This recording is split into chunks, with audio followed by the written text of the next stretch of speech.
প্রিয় শিক্ষার্থীরা, আজকে আমরা আয়তক্ষেত্রের ক্ষেত্রফল নির্ণয়ের সি প্রোগ্রাম নিয়ে আলোচনা করব। ইতিপূর্বে আমরা আয়তক্ষেত্রের ক্ষেত্রফল নির্ণয়ের অ্যালগরিদম এবং ফ্লোচার্ট নিয়ে আলোচনা করেছিলাম। তো আজকে সি প্রোগ্রামিংও বোঝার সুবিধার্থে আমি অ্যালগরিদমটা পাশে লিখে রেখেছি। তো এইগুলার স্টেপ অনুসরণ করেই আমরা সি প্রোগ্রামিং করব। তাহলে শুরু করি আমরা। হ্যাশ ইনক্লুড studio.h এটার পূর্ণরূপ হচ্ছে standard input output header file. ঠিক আছে, studio.h, তারপরে হ্যাশ ইনক্লুড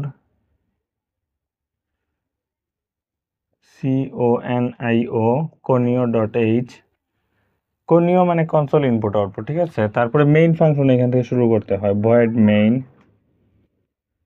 মেইন এখান থেকে শুরু করলাম, সেকেন্ড ব্র্যাকেট দিলাম।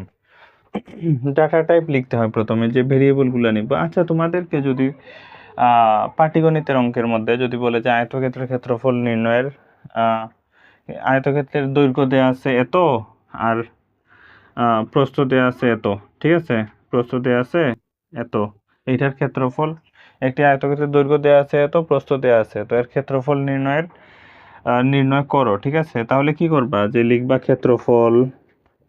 ক্ষেত্রফল সমান দৈর্ঘ্য গুণ প্রস্থ। ঠিক আছে, দৈর্ঘ্য গুণ প্রস্থ এইরকম লিখবা। তাইলে দৈর্ঘ্য ধরো 50 গুণ প্রস্থ হচ্ছে কত,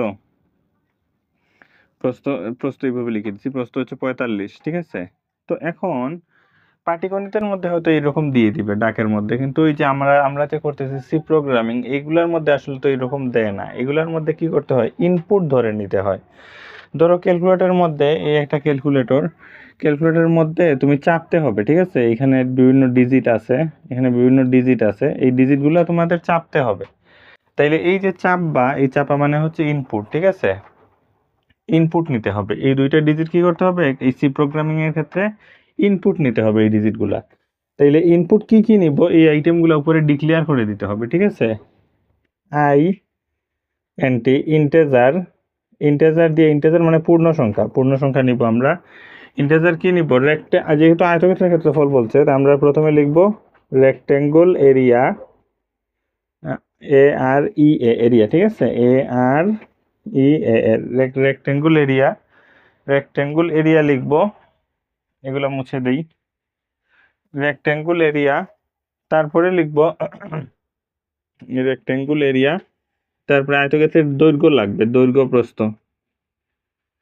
GTH লেংথ, আর উইডথ, WIDTH, এগুলা লাগবে। ঠিক আছে, এগুলা আমাদের অঙ্ক করতে কাজে লাগবে। যে অঙ্কের যে ম্যাটেরিয়ালগুলা কাজে লাগবে সেগুলো আমরা লিখে দিলাম। রেক্টেঙ্গল এরিয়া, আর রেক্টেঙ্গল এরিয়াকে সংক্ষেপ লিখেছি REC underscore area, length, width, এগুলা লিখলাম।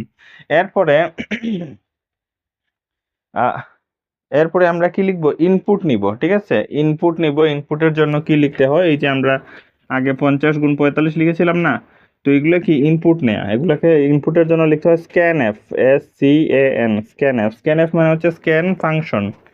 ওই যে ক্যালকুলেটরের মধ্যে চাপি না আমরা, এই চাপাটা কি বলে, ইনপুট। ওই ইনপুটের জন্য ওই লাইনটা লিখতে হয় স্ক্যানএফ। দুইটা মান ইনপুট নিব, লেংথ আর উইডথ, এই দুইটা মানে ইনপুট নিব না। আয়তক্ষেত্রের ক্ষেত্রফল সমান দৈর্ঘ্য গুণ প্রস্থ, তাহলে দৈর্ঘ্যের মান নিতে হয় আর প্রস্থের মান নিতে হয়, দুইটা মান নিতে হয়। তাহলে দুইটা মানের জন্য কি দিব, দুইটা পার্সেন্টেজ ডি দিব। এটা ইনভার্টেড কমার ভিতর দিব, ডাবল কোটেশনের ভিতর, দুইটা পার্সেন্টেজ ডি নিতে হয়, দিয়ে তারপরে অ্যাড্রেস অপারেটর দিতে হয়। ঠিক আছে, এটা লেখার ফরম্যাট এরকম, মনে রাখো। অ্যাড্রেস অপারেটর লেংথ, আর এখন আর কমা হবে না, অ্যাড্রেস অপারেটর উইডথ। ঠিক আছে, এই দিয়ে তোমরা কি করবা, সেমিকোলন দিতে হবে। এইখানে কমা দিতে হয়। ঠিক আছে, এইখানে কি করতে হবে, কমা দিতে হবে। পার্সেন্টেজ ডি, যেহেতু দুইটা বার নিচ্ছে, দুইটা পার্সেন্টেজ ডি। ঠিক আছে, তারপরে address operator length, address operator width. এখন আমরা সূত্রটা লিখে দিব, রেক্টেঙ্গল এরিয়া, রেক্টেঙ্গল এরিয়া সমান কি লিখবো, এই যে মেইন সূত্র যেটা, এই যে ইনপুটের জন্য কি লিখলাম, ইনপুটের জন্য স্ক্যান এফ লিখলাম, ইনপুট লেংথ এন্ড উইডথ। তো এটা লেখা নিয়ে হচ্ছে স্ক্যান এফ দুইটা যেহেতু মান নিচ্ছে 2% ডি, কমা দিয়ে address operator length, address operator width এরকম করে দিতে হবে, ঠিক আছে। তারপরে রেক্ট্যাঙ্গুল এরিয়া, এই যে আমরা আগে লিখেছিলাম যে দৈর্ঘ্য গুণ প্রস্থ, দৈর্ঘ্য গুণ প্রস্থ, তাইলে দৈর্ঘ্যর মান 50 আর এটার মান হচ্ছে 45, ঠিক আছে। তো এইটা পাটিগণিতের মধ্যে ধরো দেয়া আছে, দৈর্ঘ্যের মান ডাকের মধ্যে আছে, প্রস্থের মধ্যে দেয়া আছে, তাইলে যখন প্রয়োজন এই মানটা কি এইটা থেকে নিয়ে আসলাম, বের করে নিয়ে আসলাম। তো এইটাই এখানে অ্যাড্রেস অপারেটর দিয়ে লিখতে হয়। অ্যাড্রেস অপারেটর মানে এই অ্যাড্রেসের ভিতর যেমন ডাকের মধ্যে কি দেয়া আছে, দৈর্ঘ্য 50 সেন্টিমিটার বা প্রস্থ 45 সেন্টিমিটার, এই মানগুলো ডাকের মধ্যে দেয়া আছে। তো ডাকের মধ্যে আমরা সূত্র লিখে ডাক থেকে মানগুলা বের করে নিয়ে আসছি। দৈর্ঘ্যের যে মানটা বলছে এই মানটা দৈর্ঘ্য লিখলাম 50 আর প্রস্থ কি লিখলাম 45, এটা ক্ষেত্রফল সমান হবে, ক্ষেত্রফল সমান। তাইলে ডাকের মধ্যে দৈর্ঘ্য সমান যে মানটা ছিল দৈর্ঘ্য থেকে বের করে নিয়ে আসছি, প্রস্থ সমান যে মানটা ছিল প্রস্থ থেকে বের করে নিয়ে আসছি, ঠিক তদ্রুপভাবে। তাইলে এরা তো একটা অ্যাড্রেস, এই অ্যাড্রেসের মধ্যে 50 ছিল, এই অ্যাড্রেসের মধ্যে 45 ছিল, তো ঠিক এগুলাকে বলে অ্যাড্রেস অপারেটর, ঠিক আছে। লেংথের মধ্যে এই মানগুলা ইনপুট করব আমরা, চাপবো আর কি কিবোর্ডের মধ্যে। রেক্টেঙ্গুল এরিয়া সমান কি লিখবো, সরাসরি কিন্তু এখানে ভেরিয়েবল লেখা যাবে না প্রোগ্রামের মধ্যে, এই যে 50 45 এগুলো লেখা যাবে না, সূত্র লিখতে হবে আমাদের। রেক্টেঙ্গুল এরিয়া সমান length, LENGTH, length into width. এটা কি এই যে সেমিকোলন, প্রত্যেক লাইনে লাইনে সেমিকোলন দিতে হবে। এই যে এই লাইনে দিলাম, এই লাইনে দিলাম, এই লাইনে এলে সেমিকোলন দিতে হবে প্রত্যেক লাইনে লাইনে, ঠিক আছে। শুধু ফর, ওয়াইল, ইফ এই লাইনগুলোতে সেমিকোলন হয় না, এছাড়া সবগুলোতে সেমিকোলন হয়।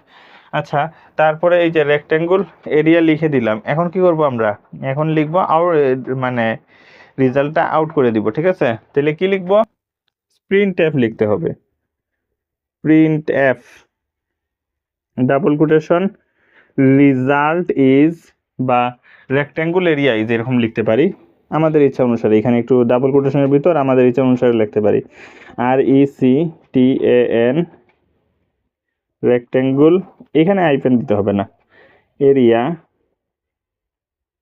ইজ, এই যে ইনভার্টেড কমা এখানে শুরু করলাম শেষ করলাম, এই ইনভার্টেড কমা পার্সেন্টেজ ডি দিতে হবে, ঠিক আছে, পার্সেন্টেজ ডি।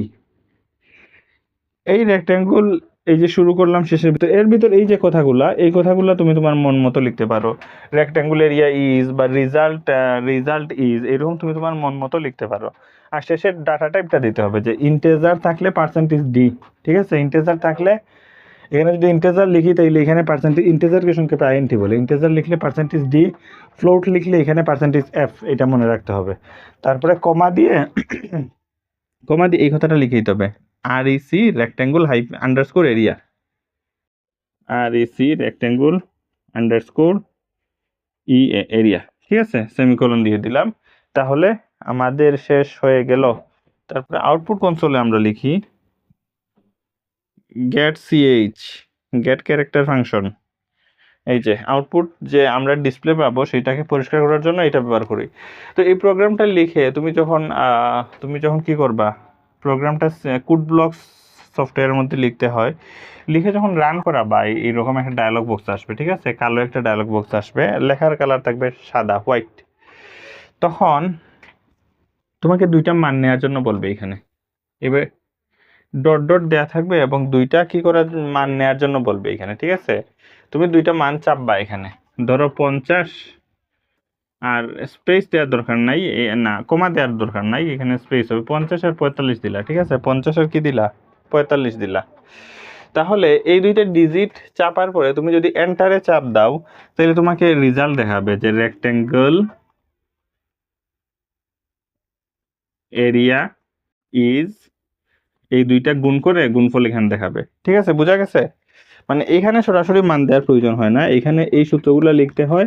এই সূত্রগুলো সফটওয়্যারে লিখে তুমি যখন রান করাবা, এরকম একটা সিম্বল আছে কোড ব্লক সফটওয়্যারে, রান করাবা, এটার মধ্যে চাপ দিবে, কালো ডায়লগ বক্স আসবে, তখন তোমাকে এই মান নেওয়ার জন্য বলবে। তুমি যদি যে কোনো মান 50 45 বা 50 60 30 40 যে কোনো মানই নাও, মান নিয়ে এন্টার চাপলে তোমাকে উত্তর দেখা দিবে। তো এই ছিল আমাদের ওই যে পাশে অ্যালগরিদমটা লিখে রাখছি, আর এই ছিল আমাদের আয়তক্ষেত্রের ক্ষেত্রফল নির্ণয়ের সি প্রোগ্রাম, ঠিক আছে। তো আমি পর্যায়ক্রমে ওই যে কিছু এরকম হোয়াইট বোর্ডে বা লিখে ভিডিও বানানোর পর এগুলা আমি চেষ্টা করব যে এইগুলা কোড ব্লক সফটওয়্যারে কম্পিউটারে সরাসরি যাতে আহ, উম, মানে প্র্যাকটিক্যালভাবে দেখিয়ে দেয়া যায়। তো এইরকম আমি আস্তে আস্তে দেওয়ার চেষ্টা করব। তো তোমরা আশা করি বুঝতে পারছো। নেক্সট ভিডিওতে আমরা অন্য আরেকটা আইটেম নিয়ে আসবো, ঠিক আছে। আর ভিডিওটা বুঝে থাকলে অবশ্যই চ্যানেলে নতুন হলে সাবস্ক্রাইব করবা, আর একটু ভিডিওটা শেয়ার করে দিবা তোমার বন্ধু বান্ধবের সাথে, ঠিক আছে। তাইলে তুমি যদি বুঝতে পারো তোমার বন্ধু বান্ধব অবশ্যই বুঝতে পারবে এবং তারা উপকৃত হবে। ওকে, আমরা নেক্সট ভিডিওতে অন্য একটা আইটেম নিয়ে হাজির হব।